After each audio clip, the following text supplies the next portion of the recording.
আর যেহেতু সময় নেই, আগামীকালকে বিকাল 5টা অবধি তো ওই ধাপড়ার কুশাহাট এটা আমাকে চ্যালেঞ্জ করেছিল যে গিয়ে যেন দেখায়। আর আমি বলেছিলাম যে আমি যাবো, যদি তৃণমূলের ক্ষমতা থাকে আমার জন্য আটকে দেখায়। তবে সিলেকশন করবে, ইলেকশন করবে না। ভোট আটলে পরে মানুষের বাড়ি ঘর ভাঙচুর করে, কীভাবে ভোট আটকাবে সেই চিন্তা তারা করে। এরা ভোটে এরা টিকিট পায় কি হিসাবে। তো যাই হোক, এবার সকলের কাছে অনুরোধ করছি, আগামী 23 তারিখ সময় নেই, আগামীকাল আমাদের প্রচারের শেষ দিন, বুধবার, তারপরে বৃহস্পতিবার। সকলে ভোট কেন্দ্রে ভোট দিতে যাবেন। তৃণমূলের যদি কোনো হারমাত বাহিনী ভোট আটকাবার চেষ্টা করে, আপনারা সকলে রুখে দাঁড়াবেন। এরা কিচ্ছু না, 2-4টা 5টা এলাকায় এলাকায় মস্তানি মারে, দুটো ওই উত্তম মধ্যম দিলে পরে তারা দেখবে এলাকার মধ্যে আর থাকবে না। আমি আস্তে আস্তে শুনছিলাম, আমি ভাবছিলাম নাজিরহাট বাজারটা একটু আজকে ওখানে একটু সবার সাথে সৌজন্য সাক্ষাৎ করব। আমি আসবো বলে নাকি বাজার বন্ধ করে দিয়েছে।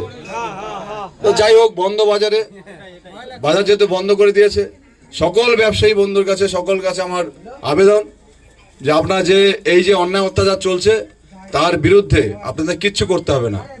23 তারিখ সকাল সকাল গিয়ে আপনারা পদ্ম ফুলের বোতামে গিয়ে খালি একটা আঙ্গুল টিপ দিয়ে দেবেন, আপনাদের বাকি কাজ সম্পূর্ণ হয়ে যাবে। এটাতেই বদলা হয়ে যাবে, কিচ্ছু করতে হবে না। আবার অনেকে জানে আমার কি বলে, আমি কি যে কাকে ভোট দিবি বলে তৃণমূলকে দিতে পারি। আমি কেন না, এটা একটা কারণ আছে, আগে দেখবো যে ওই পদ্ম ফুলের বোতামটা টিপে দেখবো ঠিক আছে কিনা। পদ্ম ফুলের ভোটটা আবার দেখবে কি ঠিক আছে কিনা, তারপর তৃণমূলকে দেবে। এটা মানে এমন ধরনের কথা আমাকে বলে, আজকে ধাপড়াটাই বলছিল সব দেখবো আগে যে পদ্ম ফুলের বোতামটা ঠিক আছে কিনা দেখে তারপরে দেবো। তাহলে বুঝতে পারছেন মানুষের কতটা ক্ষোভ।